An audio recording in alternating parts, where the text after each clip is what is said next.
인구 감소에 따른 지방 소멸 위기에 대응해 정부가 제5차 국토 종합계획을 수정하기로 했습니다.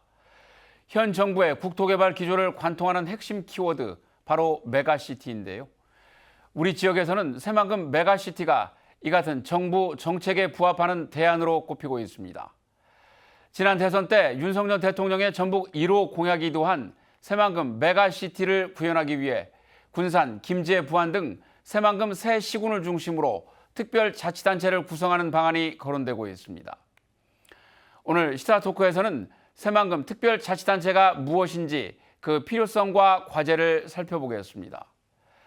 화면 왼쪽부터 이남호 전북연구원장, 홍석빈 우석대학교 교양대학 교수, 그리고 JTBC 정원익 기자와 함께합니다. 네, 어서 오십시오. 네, 반갑습니다. 네, 오늘의 주제 말씀드린 것처럼 메가시티인데요. 이남호 원장님, 잘 아시는 분들도 있겠습니다만 모르시는 분들을 위해서 이 메가시티가 무엇인지 좀 설명을 해주시죠. 우리 두 개 이상의 자치단체 간의 연합 또는 통합, 그것을 저희가 일반적으로 이제 메가시티다 이렇게 이야기를 하고요.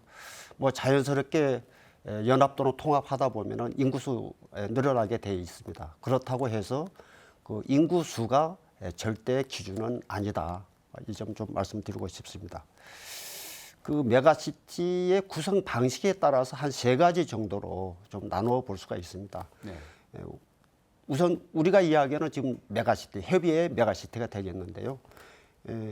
그것은 자치단체 간의 통합이라기보다는 연합의 성격을 가지고 있습니다. 일종의 정책적 연합이다. 이렇게 말씀드릴 수가 있을 것 같고, 대표적으로 우리가 부경 메가시티, 부산, 울산, 경남, 단순히 통합하는 것이 아니라 일정 영역에 대해서 정책적인 연대를 하는 것입니다. 따라서 자치단체 별도의 뭐 자치단체장이랄지 자치단체의 의회가 구성되는 것은 아니고요. 또 조례 제정권도 없습니다. 그런데 비해서 우리 통합형 자치단체 간의 통합, 뭐 지금 요즘 이슈가 되고 있는 완주 전주의 통합이 여기에 해당되는데요.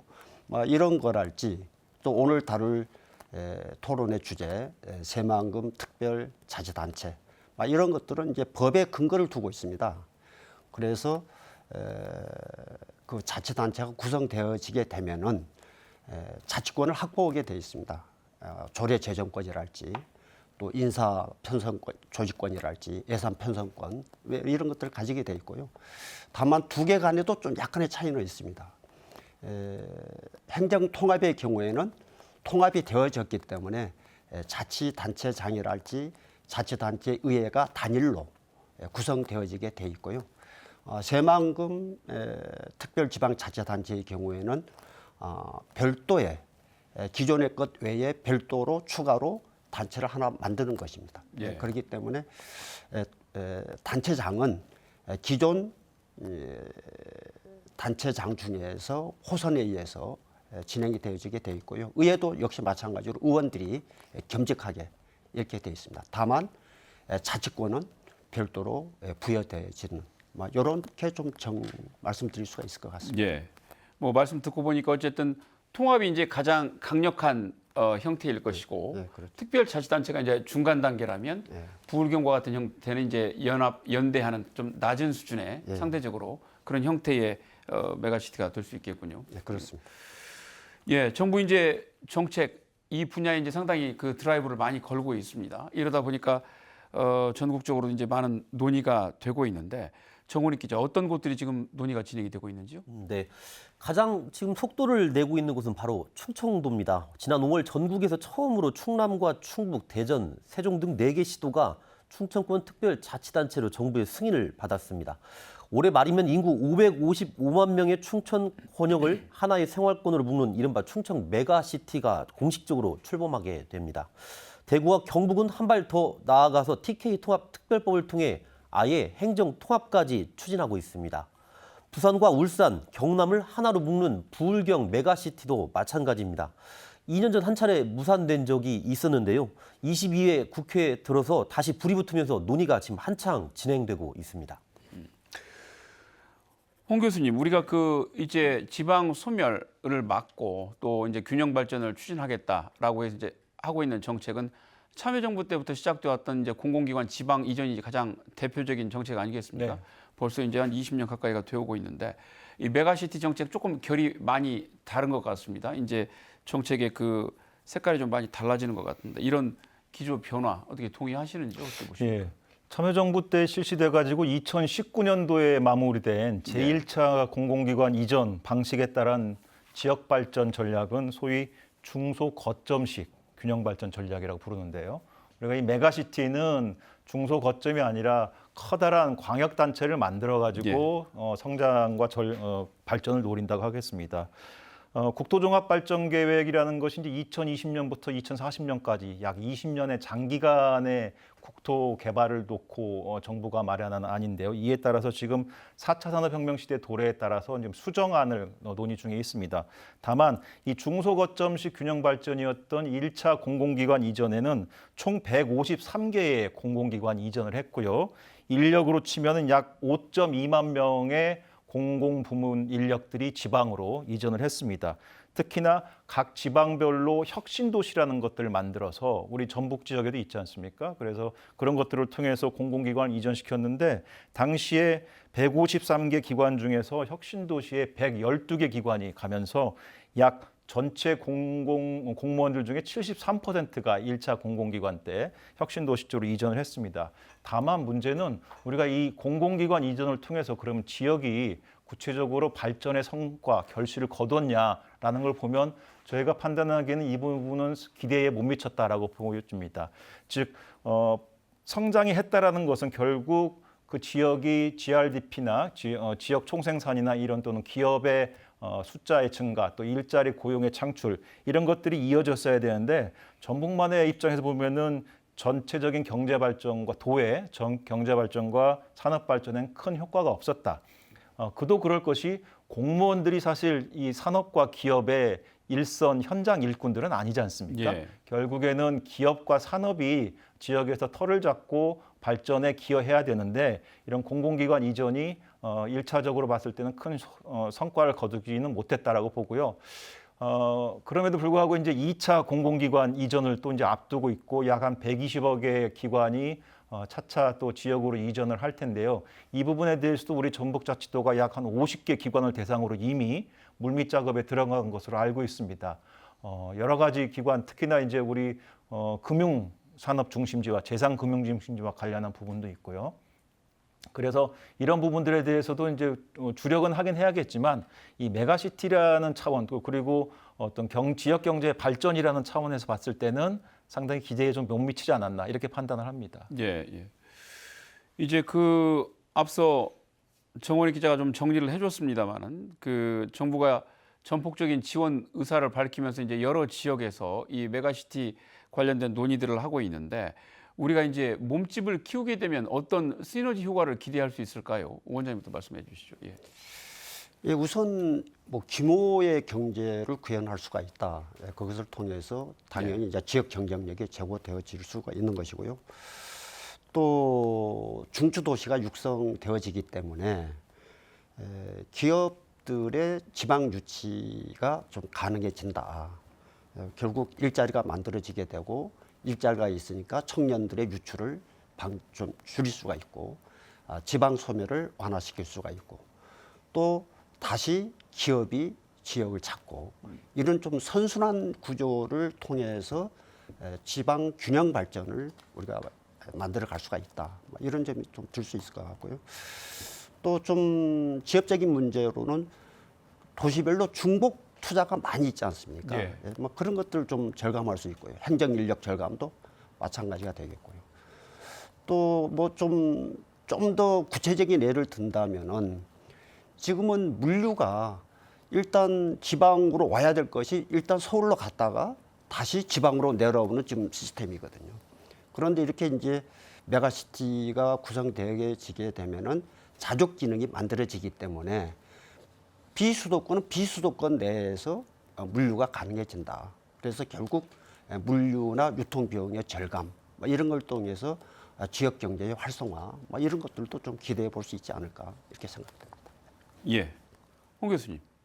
예, 말씀하신 바는 이제 메가시티를 통해서 기대해 볼 수 있는 여러 가지 효과들이 있는데요. 무엇보다도 뭐 산업 클러스터, 이 연관 산업들이 지역에 많이 클러스터를 구성해서 모임으로써 지역 내 고용을 창출하고 이런 효과들이 있겠고요. 또 그리고 광역화되다 보니까 SOC라고 해야 하는 소위 인프라에 대한 투자들이 많이 되면서 우리 전북에도 지금 대광법이 이제 크게 문제로 걸려 있는데요.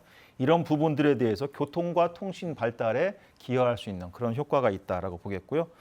또 산업 클러스터에 이제 소위 4차 산업혁명 디지털 전환과 관련한 다양한 기업들이 유치가 되고 또 뭐 새만금의 뭐 2차 전지라든가 우리 또는 탄소 산업 이런 것들이 전라북도 지역에 많이 유치가 된다고 하면은 그것과 관련해서 뭐 새로운 IT 기술 또 그다음에 미래 산업과 관련한 이런 효과들도 기대해 볼 수가 있겠습니다.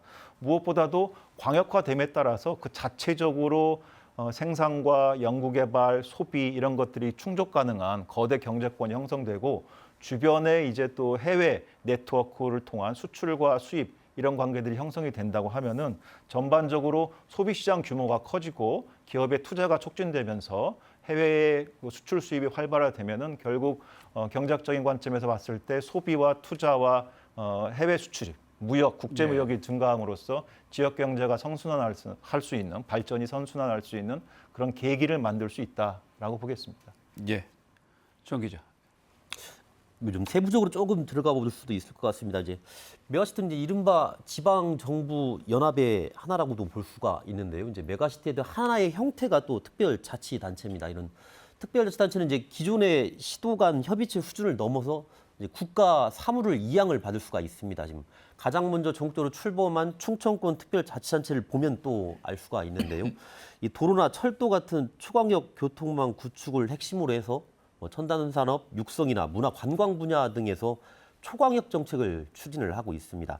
그 자치단체장들끼리 의견이 좀 엇갈리고 있긴 하지만은 이 한 단계 더 나아가서 행정 통합까지도 지금 논의들이 지금 진행이 되고 있습니다. 사실 세계적으로도 이 같은 추세는 같은 흐름입니다. 이제 다른 나라들도 마찬가지인데요. 대표적으로 보면 이제 메가시티 사례로 손꼽히는 이제 프랑스 파리의 경우를 보면 주변 지역을 묶어서 이제 교통권을 활성화시키는 그랑파리 계획이라는 것들이 먼저 있었고요. 이제 독일도 이제 슈투트가르트와 인근 도시의 교통망을 확충하는 슈투트가르트 21 계획이라는 것도 광역 연합을 이제 신설한 하나의 방안으로 지금 추진된 적도 있었습니다. 네, 이런 정부 정책방에 맞는 대안으로 이제 전북에서 거론되고 있는 것이 새만금 메가시티인데요. 준비된 영상 보시고 계속해서 말씀 이어가겠습니다. 정부는 인구 감소와 지방 소멸 위기에 대응하기 위해 내년 말까지 제5차 국토종합계획을 수정할 계획입니다. 이를 위해 올해 발주한 연구 용역들은 한결같이 초광역 메가시티 조성과 육성에 초점을 맞추고 있습니다. 국토연구원에서 연구 용역 과제로 수행을 하고 있고요. 그 내용 안에 그런 각 지역 거점들 관련된 내용들을 좀 담고자 하고 있고요. 초광역권도 아니고 대도시도 없는 전북이 이 같은 정책 기조를 발전의 계기로 활용하기 위해서는 새만금 메가시티가 유일한 대안으로 꼽히고 있습니다. 전북자치도는 새만금 메가시티를 구현하기 위한 방안으로 행정통합이 아닌 새만금 특별자치단체를 추진하고 있습니다. 새만금 특별자치단체는 군산, 김제, 부안의 자치단체는 그대로 유지하되 새 시군의 공통 사무를 처리하는 별도의 기구를 의미합니다. 자치단체장은 3명의 시장 군수가 돌아가면서 맡고 시군 의원들도 겸임할 수 있어 각 시군의 정체성은 각자 갖고 공동의 이익에 함께 대응할 수 있는 구조입니다. 예컨대 새 시군에 함께 걸쳐있는 도로, 철도 등 주요 SOC 같은 사업에 대해 한 목소리를 낼 수 있다는 게 가장 큰 장점입니다. 새만금이라는 공동의 목적이기 때문에 그 새만금을 가지고 세 개 시군이 같이 협력해서 같이 공동 사업을 추진할 수 있다는 장점이 있습니다. 네, 이제 새만금의 메가시티를 어떻게 만들 것이냐, 이제 그 다른 부울경이랄지 충청권이랄지 다른 지역과는 이제 여건이 조금 다르기 때문에 논의되고 있는 것이 이제 특별 자치단체를 출범시키는 방안으로 논의가 되고 있는 것 같습니다. 정 기자, 영상에서 이제 소개가 됐습니다만 새만금 그 특별 자치단체 역할과 특징 좀 설명을 다시 해주시죠. 네. 자, 뭐 원장님께서도 한번 말씀을 하셨습니다. 이제 여러 가지 용어들이 많이 나뉘어 있고 좀 혼재가 돼 있기 때문에 이런 용어들을 좀 정리를 하고 가면서 설명을 하다 보면 좀 더 와닿을 수 있을 것 같습니다. 이제 메가시티의 실행 방안으로는 크게 세 가지로 나눌 수가 있습니다. 먼저 이제 전라북도가 추진을 하고 있는 새만금 특별자치단체의 경우 영상에서도 보셨지만 군산과 김제, 부안 등 기존 자치단체는 그대로 유지를 하면서 공통적인 사무를 위해 별도의 자치단체를 말을 하고 있습니다. 아까도 말씀을 드렸지만 충남과 충북, 대전, 세종 이 4개 시도가 하나로 뭉쳐있는 충청권 특별자치단체하고 같은 사례라고 보면 되겠습니다. 자, 이와 다르게 이제 군산과 김제, 부안 여기에 새만금까지 하나로 묶어내는 이제 통합이 있을 수 있습니다. 행정 통합이라고 부르기도 하는데요. 이런 경우가 있다면 이제 통합 새만금시라고 이제 칭할 수가 있습니다. 이제 저희가 잘 알고 있는 이제 청원군과 통합한 청주시가 이제 그 한 예라고 할 수 있겠습니다. 이제 여기에 또 이제 군산과 김제, 부안은 그대로 놔두고 이제 새만금만 떼어내서 별도의 자치단체를 만든다. 그렇다면 이제 새만금 특별자치시로 이제 부를 수 있게 됩니다. 예를 들면 세종특별자치시와 이제 같은 형태라고 볼 수 있습니다. 이렇게 이제 세 가지 정도 좀 나눠서 분류를 할 수가 있는데요. 이제 새만금 특별자치단체는 어찌 보면 이제 행정 통합으로 가기 위한 전 단계라고도 볼 수 있다고 할 수 있습니다. 네. 지난 그 7월이었죠. 민선 8기 2주년 기자회견에서 이제 김관영 지사가 연내에 새만금 특별자치단체가 출범할 수 있도록 하겠다라고 지금 얘기를 했습니다. 원장님, 우리가 이제 이 군산, 김제, 부안 세 지역이 사실은 관할권 문제를 가지고 지금도 이제 첨예하게 맞서 있는 상태인데 도지사가 직접 이렇게 시기도 못 받고 상당히 그 의지를 또 강조를 했다라는 것은 뭐 내부 상황이 조금 달라진 것 아니냐 이런 이제 해석도 해볼 수가 있을 것 같은데 뭐 어떤 상황인지요? 글쎄요, 뭐 제가 봤을 때는 절박한 네. 그런 아마 심격의 표현이 아닐까. 우리 다시 전북을 위해서 원팀으로 뛰지 않으면은 예. 정말 우리 모두가 공멸을 한다는 그런 절박한 심정의 표현일 것으로 생각되어지고요. 사실 뭐 전북이 굉장히 어려운 거 다 아시지 않습니까? 우선 GRDP 3,270만 원, 사실상의 꼴찌이고 또 내국세 부담률 보면은 겨우 1.3%에 불과합니다. 이렇게 존재감이 없다 보니까 중앙정부 거의 전북 패싱 일상화되어진 그런 느낌이고요. 이런 상황에서 우리가 좀 그래도 사막의 오아시스 같은 것이 있다면은 새만금이 아닐까 이렇게 생각되어집니다. 면적이 파리의 4배, 서울의 3분의 2, 우리 국민 1인당 3평씩을 나눠주는 크기의 면적인데 더 값진 것은 하얀 도화지처럼 준비되어 있다는 거예요. 무엇이든 그릴 수 있는 땅. 사실 대한민국에 그런 땅 없다고 해도 과언이 아니지 않겠습니다. 그럼에도 불구하고 지금 여러 가지 관할권 분쟁이라든지 이런 문제들로 인해서 그 개발 속도가 굉장히 좀 더디고 30년이 훌쩍 넘었음에도 불구하고 지금까지 투자된 예산이 겨우 23조에 불과합니다. 이런 상황에서 우리가 나름대로 좀 구미를 당길 수 있는 그런 거리를 만들어줘야 되는 거 아니냐. 그것이 저는 새만금 특별지방자치단체의 모습이 가장 가까운 모습이 이게 아닌가 이렇게 생각을 합니다. 예. 이제 사실 그동안의 관할권 다툼이 쭉 오랫동안 이어져 오면서 그 새만금 내부 개발에도 이제 많은 영향을 미쳤는데 어쨌든 그 관할권과는 별개로 이 특별자치단체 문제를 좀 생각을 해봐야 된다는 그런 목소리가 많은 것 같습니다. 그런데 어쨌든 관할권 다툼의 그 대립 구도가 상당히 팽팽하게 맞서 있기 때문에 이 특별자치단체 논의가 잘 될까 이런 의구심이 있는 것도 또 사실입니다. 교수님 이런 상황 어떻게 보세요? 예, 최근에도 중앙 분쟁 조정위원회에서 새만금 관할에 대해서 판결이 하나 있었지 않습니까? 예. 오래된 이제 사안이죠. 이 관할권 부안, 김제, 군산 특히나 이제 군산시하고 김제시 간에 이제 갈등이 좀 첨예한 상황인데요. 그럼으로써 무엇보다도 이 새만금 개발에서 관할권 분쟁으로 인해서 새만금 개발 지역과 관련한 어떤 큰 마스터 플랜이 확정되지 않음에 따라 가지고 구체적으로 사업이 진척될 수 있는 예. 골든 타임을 지금 놓쳐왔다 오랫동안 그런 문제가 있겠습니다. 새만금에 투자하려고 하는 기업들이나 해외 국내 기업 할 거 없이 투자를 하기 위해서는 무엇보다도 투자 여건이 조성이 돼야 될 텐데요. 이남 원장이 말씀하셨듯이 하얀 백지 위에 여러 가지 기회를 가지고 기업들이 투자를 하기 위해서는 결국 여러 가지 그 기본적인 조건, 세제라든가 연구개발 여건이라든가 주변의 인적 자원 조달의 문제라든가 이런 부분들이 있는데 그런 부분들이 확정되지 않다 보니까 사업 계획이 진척이 안 되고 국내 기업들은 언제쯤이나 확정될까 싶어서 눈치를 보게 되고 예. 결국 투자의 기회가 다른 지역으로 옮겨가면서 그동안 경제적인 손실로 봤을 때 전북의 GRDP가 이렇게 최하위 수준이고 지역의 청년들이 기업이 없어서 떠나는 여러 가지 원인들을 좀 제공하지 않았나 이런 생각을 하고요. 따라서 이번에 이제 논의되고 있는 새만금 특별자치단체를 통해서 좀 살펴볼 필요가 있을 것 같습니다. 새만금 특별자치단체는 2020년이죠. 지방자치법이 전면 개정되면서 지난 2022년 12월 말 기준으로 공식적으로 지방자치법에 명시가 됐습니다. 지방자치법 199조에서 211조 사이에 명시가 됐고요. 그에 따라 가지고 이제 공식적인 근거는 우리가 마련을 했습니다. 아까 부울경 얘기했지만 그 외에도 새만금 지역을 비롯해서 경기 북부, 그다음에 경기 남부, 그다음에 접경 지역 DMZ 여러 가지 이제 세라들이 있는데요.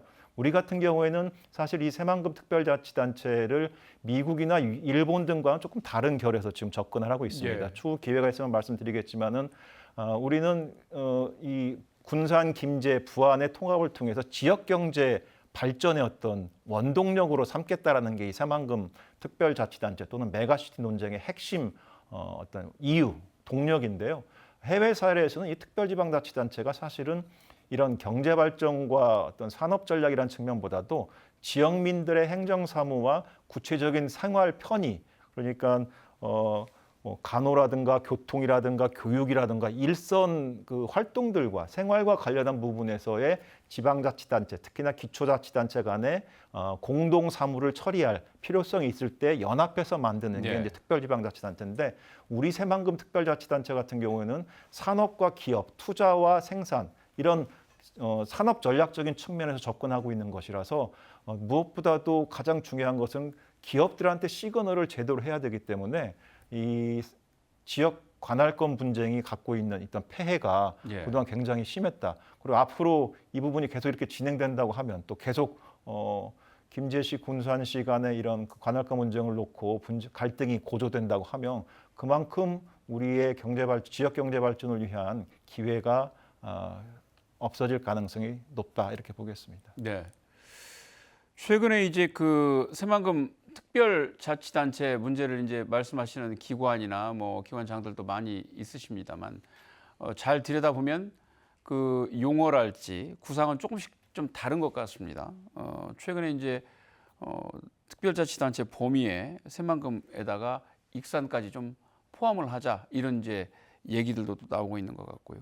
이에 대한 세 분 의견 어떻게 보시는지 또 시급한 과제는 뭐라고 보시는지 궁금합니다. 네, 정 기자부터 말씀해 주시죠. 네. 지난 6월이었습니다. 이제 새만금 개발청이 새만금 특별자치단체 범위를 군산과 김제, 부안에서 익산까지 확대하는 연구 용역을 발주를 했습니다. 100만 도시 조성을 목표로 전략 산업과 광역교통망 구축 등 발전 전략을 검토하겠다는 것이었는데요. 최근엔 이춘석 의원이 여기에 또 새만금과 익산의 식품 클러스터, 철도 교통이 결합을 한다면 큰 시너지를 낼 수 있다라면서 SNS를 통해서 찬성 입장을 밝히기도 했습니다. 하지만 여전히 김제시는 관할권 문제 해결이 먼저란 입장을 고수를 하고 있습니다. 그래서 새만금 특별자치단체는 수년째 지금 제자리 걸음만 걷고 있는데요. 그 안에 논의대로 일단은 새 지역이 먼저 특별자치단체를 설립을 하는데 이제 노력을 한 다음에 한 걸음 한 걸음씩 더 확대를 해 나가는 그런 그간의 기존의 전략들을 좀 검토를 하는 것이 타당하지 않을까 좀 그렇게 생각이 듭니다. 네, 교수님. 예. 네, 뭐 익산까지 포함해서 새만금 특별자치제를 논의하자라는 새만금 개발청의 생각은 새만금 지역 개발을 통한 지역 경제 활성화 차원에서 접근하는 것이라서 일견 뭐 그렇게 생각은 할 수 있다고 봅니다. 다만 올해 7월 말 기준으로 군산시 인구가 25만 8천 명, 김제시는 8만 명 정도 되고요. 부안군은 4만 8천 명 정도 돼서 세 개 시군을 합치면 38만 8천 명 정도 됩니다. 익산이 26만 명 정도 돼서요. 네 개 시군을 합치면 63만 8천 명 정도가 됩니다. 전주시 인구하고 이제 비슷한 정도의 규모인데요. 이 정도를 가지고 자체 어떤 경제 활동이 가능하기는 좀 쉽지 않다고 봅니다.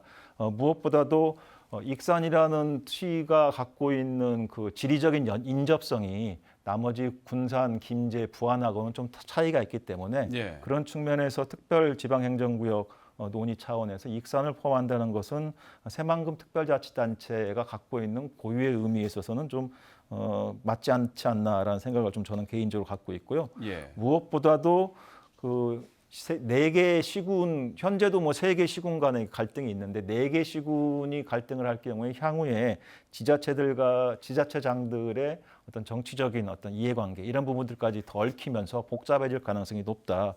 결국 이 문제를 해결하기 위해서는 전북자치도의 전략적인 의사결정과 함께 대통령직 속 지방시대위원회 그리고 행정안전부를 통한 중앙정부 차원의 어떤 특별법 제정 이런 것들을 통해서 접근을 할 필요가 있다고 보여지고요.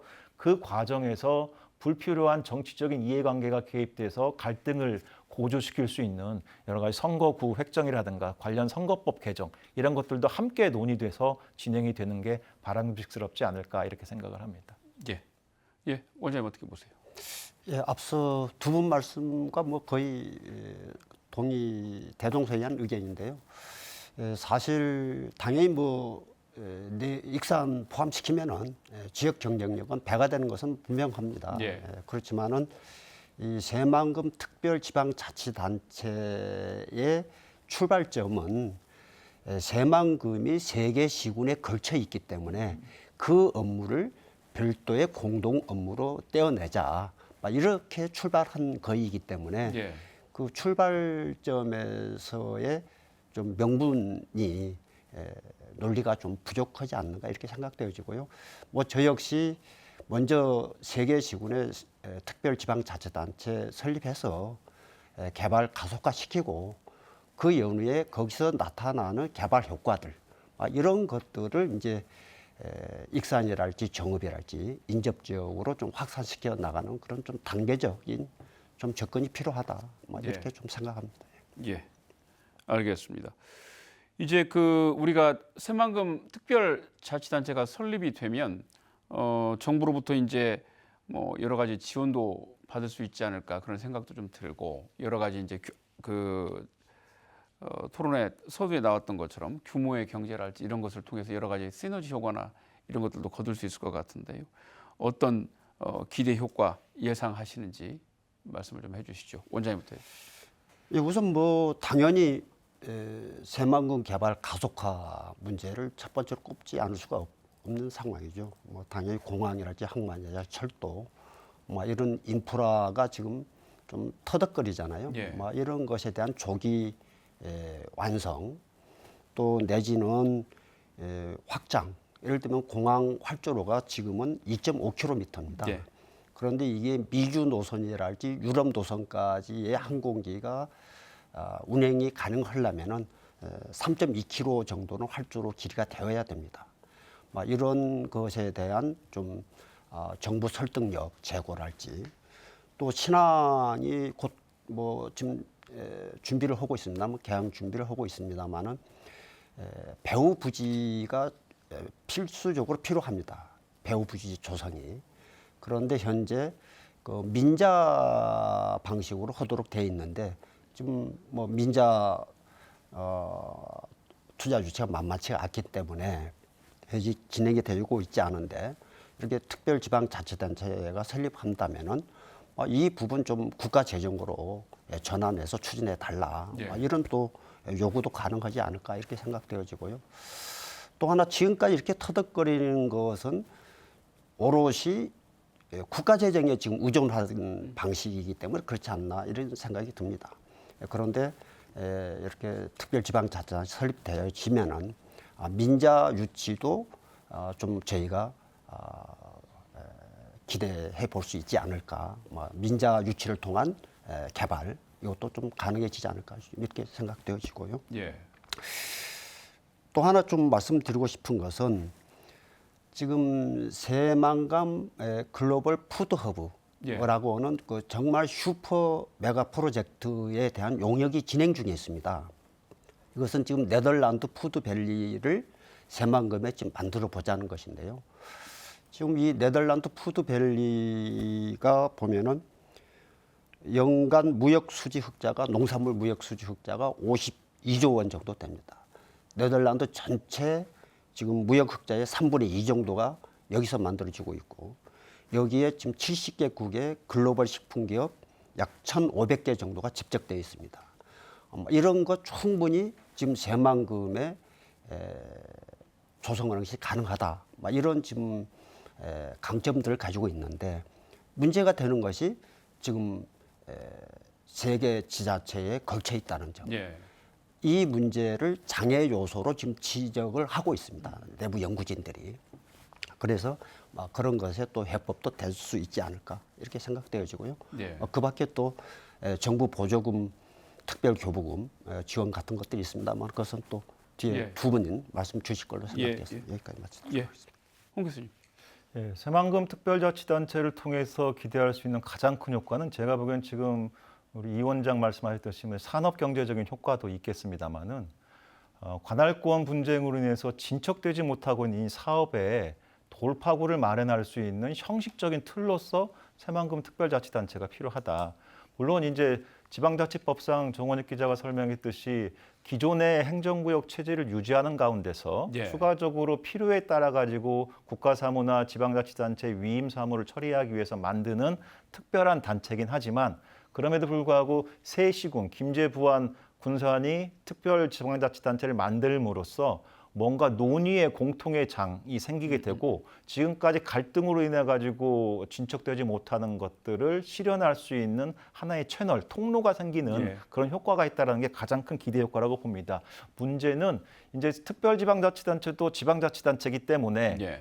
소위 이제 인력과 돈이 있어야지 운행을 할 수 있지 않겠습니까? 그 중에서도 이제 뭐 인력이야 지방의회나 또 장은 각 세계 시군이 이렇게 돌아가면서 할 수 있지만 이제 돈의 문제, 재정의 문제가 가장 큽니다.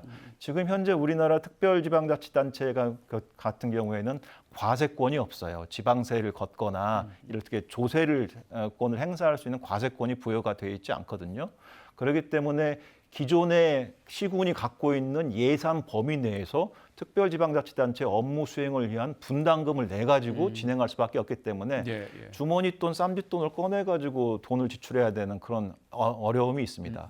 그에 비해서 미국이나 일본 같은 경우에 특별지방자치단체들은 1990년대 초중반부터 이미 시작이 됐는데 미국 지역의 미국 같으면 주가 되겠죠. 예. 일본 같으면 뭐 도종천이 되겠는데 특별지방자치단체를 구성했을 때 구성된 특별지방자치단체가 주민세라든가 지방세라든가 지역 기업에 대한 어떤 그 법인세라든가 이런 것들을 과세할 수 있는 조세권이 있습니다. 따라서 재정력을 가지고 진행되기 때문에 특별지방자치단체로서의 어떤 사업 추진력도 탄력을 받을 수가 있는 것이죠. 요약하자면은 가장 큰 기대 효과는 지금 관할권 분쟁으로 인해서 막혀 있는 이 새만금 개발의 문제에 형식적인 어떤 돌파구 이런 예. 것들을 만드는 게 가장 큰 기대 효과가 되지 않을까 봅니다. 예. 예. 알겠습니다. 정원익 기자. 네. 무엇보다 전북의 경우에는 지금 정부가 내놓은 초광역 메가시티 구상이 지금 유일하게 전국에서 빠져 있습니다. 이런 상황에서 이제 새만금 특별자치단체가 설립이 되면 정부가 지금까지 내세우고 있는 초광역 메가시티에 준하는 어느 정도의 이제 지원을 좀 받아낼 수 있지 않을까라는 일단 기대감이 먼저 있습니다. 이제 지역 간 SOC랑 이제 관광 자원의 연계, 세계 시군이 함께할 수 있는 이러한 공통 사업들도 마찬가지로 정부의 지원을 얻어낼 수 있을 것으로 좀 기대가 됩니다. 좀 세부적으로 들어간다면 이제 전북 자치도의 경우 국도 702호선을 굉장히 좀 주시를 하고 있습니다. 이제 새만금과 전주를 연결하는 새만금 전주 고속도로와 함께 이제 두 개의 축으로 일단은 보고 있는데요. 이 국도가 이제 이 지방도가 이제 국도로 이제 승격할 수 있도록 이제 계속적으로 이제 정부에 요구를 하고 있는데 이 특별자치단체가 설립이 된다면 이 국도 승격에도 굉장히 속도가 붙을 것으로 좀 기대를 하고 있습니다. 그렇게 되면 이제 새만금과 전주를 잇는 광역 교통망이 두 군데로 늘어나게 되는 셈이 되겠지요. 이제 또 이와 더불어서 또 대광법 개정안 통과에도 큰 영향을 미칠 것으로 기대가 되고 있습니다. 이제 어느 쪽이 먼저 되든 대광법이 먼저 되면 이쪽에 국도 승격도 더 빨라지고 광역 교통망이 또 될 것이고 또 그렇지 않은 상황에서 대광법 개정안이 먼저 통과를 하게 된다면 더 빠른 이제 기반을 닦을 수 있는 그런 이제 기틀이 마련이 되는 거라고도 볼 수 있기 때문입니다. 근데 문제는 이제 우리 홍 교수님께서도 말씀하셨지만 이제 재정입니다. 사실 이제 충북특별자치단체가 지금 현재 계속해서 요구를 하고 있는 게 정부의 직접적인 재정 지원 방안입니다. 이제 정부를 계속 압박을 하고 있는데요. 이제 지역 균형 발전 특별 회계에 충청 메가시티 관련 개정을 추가해달라. 라면서 이제 구체적으로 이제 제시까지 하고 있습니다. 이런 부분들은 이제 전라북도와 새만금 특별자치단체를 추진을 하면서 이제 정부를 함께 이러한 메가시티를 추진하고 있는 지역들과 함께 압박을 하고 이제 함께 나가야 될 그런 부분이라고 생각이 됩니다. 예. 그래서 지금 재장 말씀하셨듯이 우리가 또 전북특별자치도법의 계속 개정을 지금 통해 가지고 특례 예. 조항을 반영하려고 하지 않습니까? 예. 예. 요번에 전북특별자치도법 전체 부분 개정을 할 때 이런 새만금 특별자치단체의 재정 부분에 대한 특례를 삽입할 수 있도록 넣을 수 있도록 하는 노력들도 중요하고요. 예. 다행인 것은 최근에 엊그제 이제 기사를 보니까 새만금 SOC 예산이 지난해 비해서 좀 상당히 많이 예. 확보가 되면서 철도라든가 공항이라든가 항만 이런 여러 가지 SOC 사업, 특히나 이제 새만금 전주간 고속도로 사업은 4천억 원 이상 예. 확보가 되면서 탄력을 받을 수 있다라는 기사를 접했는데요. 이런 부분들이 그나마 당장 특별자치단체화 됨으로써 재정 권한이 없는 가운데 중앙정부로부터 받을 수 있는 SOC 예산 지원이 확보됐다는 측면에서 약간의 숨통은 좀 트이지 않았나 이렇게 생각합니다. 예. 예. 우리가 지금 올해 새만금 전북 특별자치도가 출범을 했습니다. 기존에 이제 호남권의 틀 안에서 벗어나서 우리 스스로 이제 독자 권역화로 나가겠다 이런 이제 취지에서 과감하게 이제 그 틀을 깨고 나온 건데 이게 지금 어찌 보면 정부가 인접 지역을 묶어서 크게 가겠다라는 그 초광역화 메가시티 전략하고는 조금 상충되는 부분이 상당히 많이 있습니다. 이러다 보니까 일부에서는 정부 정책과 엇박자가 나서 사실 자칫하면 외딴섬이 될 수도 있는 거 아니냐 이런 우려의 목소리들이 나오고 있는 것도 사실인데 이런 부분 어떻게 봐야 할까요, 원장님?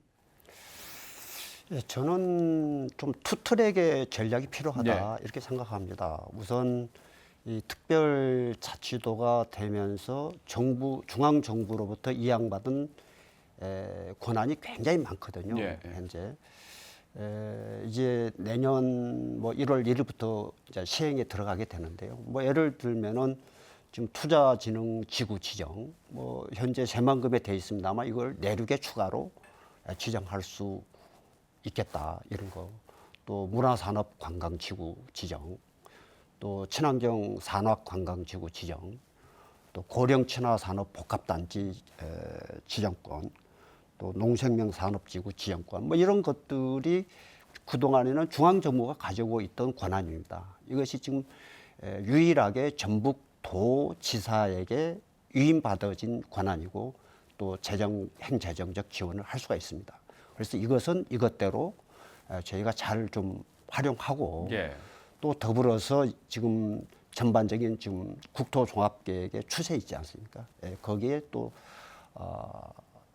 편성해서 예. 가는 전략이 필요한데 다만 기존처럼 지역 인접권으로 공간을 재편하는 방안에 대해서는 좀 저희는 전략을 좀 수정해야 되지 않을까 이렇게 생각합니다. 기존에 지역 인접하다 보니까 호남권으로 묶여서 예.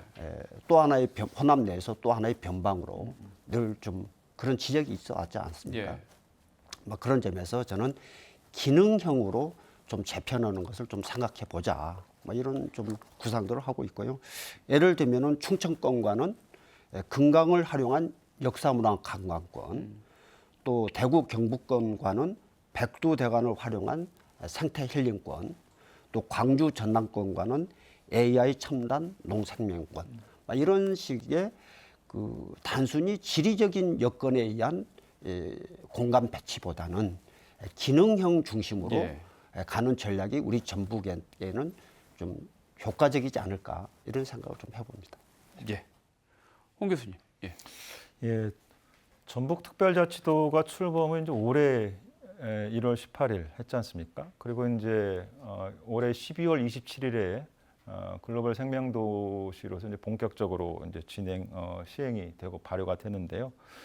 전북특별자치도라는 독자 권역 전략이 성공하기 위해서는 저는 적어도 한 3가지 정도의 요건이 필요하다라고 봅니다. 첫 번째는 경제학적인 측면에서 봤을 때 공급 측면에서의 지역에 특화된 산업 기반이 있어야 된다. 네. 자체적으로 지역 경제를 이끌어갈 수 있는 산업과 연구개발 역량들 이런 것들이 있어야 된다고 보고요. 두 번째는 이제 수요 측면입니다. 지역의 내수가 어느 정도 형성될 수 있어야 한다. 내수 시장이. 그런데 아까도 말씀드렸다시피 김제, 부안, 군산을 합쳐도 38만 명, 익산까지 합친다 하더라도 전주시 정도의 규모인 3~4만 명 정도밖에 안 되기 때문에 과연 새만금 특별자치단체가 자체의 수요 기반, 내수 기반을 갖고 형성하기엔 좀 아직 미흡한 측면이 있다라고 보고요. 결국은 인구의 문제겠죠. 계속되는 인구 감소와 지방 소멸 문제가 이 부분하고 연관되어 있다고 봅니다. 세 번째는 새만금 특별자치단체와 더불어서 전북특별자치도가 독자적으로 생존하기 위해서는 자체 자원과 에너지를 확보할 수가 있어야 됩니다. 여기 자원에는 인적 자원, 물적 자원 다 포함되는 것이고요. 네. 에너지도 확보해야 되는데 그러기 위해서는 전북특자도는 결국 해외 시장과의 국제무역 이런 관계를 잘 형성할 수밖에 없고 그런 걸 통해서 소위 우리가 글로컬라이제이션이라고 하는데 글로벌라이제이션이라는 세계화와 로컬라이제이션이라는 전북 특성의 산업 기반 전략을 통한 이런 융합 과정을 통해서 전체적으로 전북이 외연이 확장되고 경제 산업의 구조가 커질 수 있는 그런 방향으로 나가야 된다고 봅니다. 따라서 전북특별자치도 도 차원에서의 독자 생존 전략은 현 도지사 입장에서 보면은 본인의 어떤 정치적인 어떤 성과 이런 측면에서는 유의미하기 때문에 예. 상당 부분 애착을 가지고 진행할 수 있으나 그 부분만 고집했다고 하게 되면은 소위 갈라파고스식 발전, 네. 즉 오래된 고립된 그 섬에 있어서 스스로 결국에는 도태가 되고 멸종이 되는 그런 전북의 오히려 그 내용과 형식이 그 축소되는 그런 가능성이 있어서 이남호 원장 말씀하셨듯이 뭐 투트랙 전략이 됐든 그렇지 않으면은 전북의 자치도 전략과 메가시티 전략을 병행하는 저는 두 바퀴 경제라는 표현을 좀 쓰고 싶은데요. 네. 그런 산업 전략이 됐든 이런 부분들에 대해서 병행하는 것들이 반드시 필요하지 않나 이렇게 생각합니다. 네. 정 기자. 네. 네. 이렇게 된 상황에 대한 좀 배경 설명을 좀 저는 해보도록 하겠습니다. 이제 두 분께서 워낙 이제 전문가적인 의견을 주셨기 때문에요. 이제 2년 전 윤석열 정부가 처음 출범을 했을 때 이제 새로운 경제 정책 방향을 내놨었습니다. 그때 제시됐던 게 공약에도 있었는데요. 이제 수도권과 충청권, 대경권, 동남권, 광주, 전남권의 5개 메가시티 그리고 그 당시 이제 제주와 강원 2개의 특별자치도로 나눠서 적극 지원을 하겠다라는 그런 방향을 발표를 한 바가 있습니다. 어느 곳을 살펴봐도 전북자치도는 포함이 돼 있지 않았었죠. 그래서 결국은 전북은 살아남기 위한 방법으로 특별자치도를 선택을 했고 법안 통과를 이뤄내면서 이제 한 가지 이제 성공 사례를 만들어냈습니다. 이제 그러고 나서 이제 후반기 들어서 이제 새만금 메가시티와 또 전주와 통합을 추진하기로 방향을 정하면서 독자적인 권역에서 살아남기 위한 이제 노력들을 좀 해왔는데요. 그렇지만 놓고 보면 이제 이 특별자치도 같은 특별자치도긴 하지만은 이제 서민 제주도를 제외하고 나면 강원도는 초광역 교통망이든 대광법의 혜택을 받으면서 이제 어마어마한 이런 기반 시설들을 갖출 수 있는 이제 기반들이 마련이 되기 시작을 했습니다. 그야말로 전국에서 소외받을 수밖에 없고 유일하게 뚝 떨어져 나온 전라도는 당연히 이제 고민에 빠질 수밖에 없었죠. 그래서 이제 지난 7월이었죠. 이제 임기 후반을 맞은 김관영 지사가 그래서 이제 그때 내놓은 게 바로 이 전라권 경제 공동체였습니다. 이제 그야말로 이제 특별자치도를 넘어서 초광역 메가시티의 어느 정도는 편승하려는 이제 그런 의지를 보였다라고 저희는 좀 분석을 좀 하고 있는데요. 그때 당시 이제 워딩이 그랬습니다. 뭐 혼자만 가겠다고 더 이상 고집하지 않겠다. 우리도 초강력 메가시티에 어느 정도 이제 발을 내밀 수 있는 그 정도의 이제 시간이 온 것 같다라고 저희는 보고 있습니다. 그리고 그때 당시 이제 7년 만에 처음으로 이제 호남권 정책 협의회도 열어서 광역끼리 협조할 부분은 또 협조를 하겠다라는 그러한 의지를 내놓기도 했습니다. 이제 전북자치도의 흐름을 보고 이제 주변을 살펴봤을 때 이건 지금 초강력 메가시티 이런 초강력 바람은 거스를 수 없는 대세가 이미 돼버렸습니다. 이제 홀로 설 수 있는 상황이 아니기 때문에 이제 전북자치도도 그러한 마음을 가지고 이제 여러 가지 이제 방안들을 논의를 하고 있는 것으로 알고 있는데 네. 이런 식으로 이제 독자적인 권역보다는 우리 교수님이나 우리 원장님께서 말씀하신 대로 이 초강력 메가시티에 어느 정도는 이제 발을 얹어서 정부 시책에 맞춰서 함께 나갈 수 있는 그런 방안들을 고민을 해야 될 때라고 봅니다. 예. 전북 자치도가 지금 그 최근에 이제 전주 완주 통합도 추진이 되고 있습니다만 전주 완주 통합시 그다음에 새만금 특별자치단체 이 두 곳을 전북 발전의 그 양대 핵심 축으로 삼겠다 이런 지금 그 방향을 내걸고 있는데요. 뭐 어느 것 하나 사실 쉬운 것은 없어 보입니다. 다른 지역에 뒤처지지 않게 잘 속도를 낼 수 있을지 그 가능성 어떻게 보시는지 궁금합니다. 정원익 기자. 예. 네. 전주 완주 통합을 위한 주민 투표는 이제 내년 상반기에 치러질 예정입니다. 이제 전북 자치도가 자체 여론조사를 해봤다고 합니다. 이제 지난해 말에는 찬성과 반대가 55대 45 정도였다고 하는데 지난 3월에 다시 또 해봤더니 45대 55로 뒤집혔다고 합니다. 이제 하지만 진정성을 가지고 계속 추진을 하다 보면 분명히 좋은 결과를 얻어낼 수 있을 것이라고 자신을 하고 있긴 한데요. 상황이 녹록치만은 않습니다.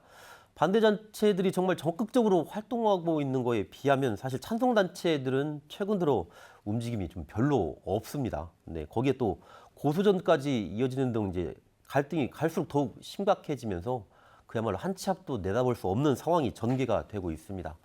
새만금 특별자치단체도 사실은 마찬가지입니다. 이제 김제시와 김제시 의회가 좀 분위기가 좀 달라지나 했습니다. 이제 이원택 의원을 비롯해서 김제시장, 김제시 의장, 네, 이런 분들이 모여서 이제 주말간에 여러 차례 머리를 맞대고 회의를 하면서 분위기가 이제 좀 특별자치단체를 추진하는 방향으로 좀 가는 것 아니냐라는 이제 그런 이제 움직임들이 많이 보였었는데요. 그렇지만 이제 결국에 와서는 다시 같은 마음으로 돌아섰다고 이제 저희가 확인을 했습니다. 이제 결국 예전처럼 관할권을 문제를 해결하지 않고서는 특별자치단체 추진에 우리는 동참할 이유가 없다라는 게 이제 분명한 생각이었고요. 이제 이 김제 같은 경우는 이제 군산과 부안에 이제 새만금이 많은 지역을 뺏겼다라고 생각을 하는 피해 의식이 좀 여전히 강한 것 같습니다. 이제 한 가지 좀 더 그나마 좀 나아졌다고 볼 수 있는 거는 적어도 4년째 정해지지 않고 있는 동서도로 관할권이 결정이 되면 그쯤에는 생각해 볼 수 있다라는 게 이제 김제 시장과 예. 김제시 의장의 좀 의견이었습니다. 사실 이제 김제시 의장이나 이제 그 특별자치단체를 반대하는 한 김제시 의원과 각각 한 30분 정도씩 취재를 하고 얘기를 해봤는데요. 변할 마음이 전혀 없어 보였습니다. 예, 그야말로 앞으로 갈 길이 아직은 정말로 너무나도 멀어 보입니다. 네. 홍 교수님. 예, 전주 완주, 완주 전주 통합 그리고 새만금 특별자치단체와 관련한 세 개 시군 간의 갈등 이런 정치적인 부분에 대해서는 정원익 기자가 상세히 설명해 준 데 대해서 저도 상당 부분 공감을 하고요. 그런 정치적인 이해관계에 있어서 특히나 이제 완주 전주 같은 경우나 새만금 특별자치단체 등 정치적으로 접근하는 것보다는 우리가 실을 바늘 허리에 묶어가지고 쓸 수는 없지 않습니까? 사실 급합니다. 급한 건 맞죠. 전라북도 14개 시군 모든 우리 전북 도민들이 다 급한 마음 지금까지 정체되어 있는 전북경제 제도약을 위해서 어떻게 할까 여러 가지 고심 중에 있는데요. 급할수록 돌아가라고 했다고 저는 이 완주 전주 통합, 전주 완주 통합도 그렇고 새만금 특별자치단체도 그렇고 어떤 통합이 목적이 되어서는 안 된다. 이거는 방법이고 그 네. 과정을 통해 가지고 결국 지역 경제에 발전시키는 것이 가장 중요한 거기 때문에 이런 차원에서 전주 완주도 그동안 10여 차례 이상의 상생 협력 사업을 해왔고 새만금 특별자치단체도 간할건 갈등은 있습니다만은 지방자치법에 따른 특별자치단체를 설립을 해서 1차적으로 세계 시군이 공통적으로 이익을 볼 수 있는 사무나 어떤 과제들을 발굴해서 먼저 시행을 해보는 것이죠. 그럼으로써 세계 시군민들한테 도움이 되는 경제적인, 사회적인 여러 가지 효과가 발생하는 것을 확인이 되면 자연스럽게 통합의 필요성의 논의들이 추진력과 동력을 얻을 수 있을 것이고요. 그런 차원에서 조금 급하더라도 조금 한 템포 늦추면서 예. 완주 전주 통합이든 새만금 특별자치단체든 실질적인 어떤 그 행정 수요를 위한 그 준비가 좀 필요하다. 따라서 뭐 재정이라든가 지역 주민들과의 소통이라든가 이런 부분들이 굉장히 중요하다. 예. 부울경 특별연합이 지금 굉장히 고전하는 이유가 부산으로의 이 빨대 효과, 즉 이제 모든 그 울산과 그다음에 경남의 인적 물적 자원이 부산으로 쏠려가지고 오히려 더 지역의 어떤 편차가 커지는 그런 바람직스럽지 않은 원하지 않는 상태가 만들어질까봐 했던 게 가장 큰 예, 것이거든요. 물론 뭐 과세권이 없다는 문제도 있었습니다만, 즉 정치적인 이해관계가 겹치는 순간 많은 부분 문제가 생기게 됩니다.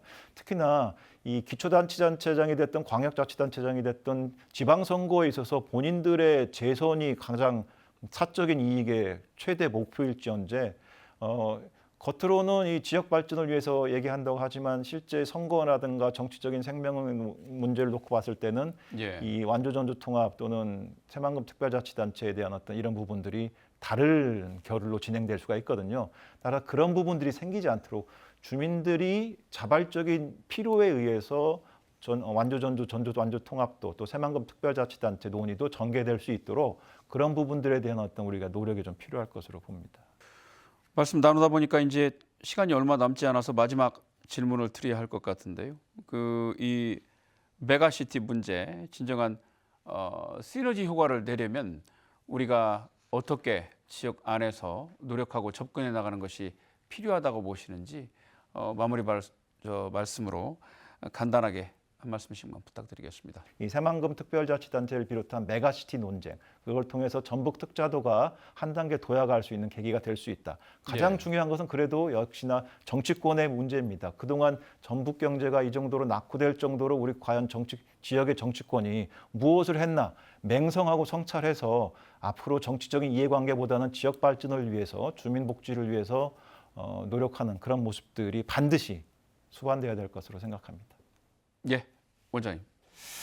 네, 우리 전북이 많이 어렵습니다. 해마다 약 1만여 명 가량의 청년들이 대학 진학과 좋은 일자리를 찾아서 우리 지역을 떠나고 있습니다. 이럴 사람이 없으니까 좋은 기업들 우리 지역을 외면하고 있습니다. 이러한 악순환의 골이 끊지 않으면 우리 더욱 망가질 수밖에 없는 절박한 상황이 아닌가 싶습니다. 우리 아프리카 원주민들에게 이런 속담이 있다고 합니다. 이 땅은 조상에게서 물려받은 것이 아니라 다만 후손들로부터 잠시 빌려 쓰고 있는 것이다.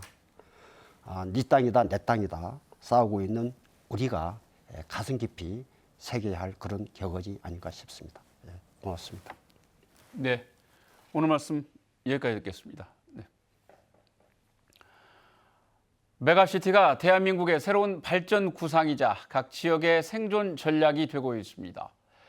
초광역화의 거센 흐름 속에서 전북도 새만금을 중심으로 새로운 희망의 틀을 마련할 수 있기를 바랍니다. 오늘 순서 여기까지입니다. 함께해 주신 여러분 고맙습니다.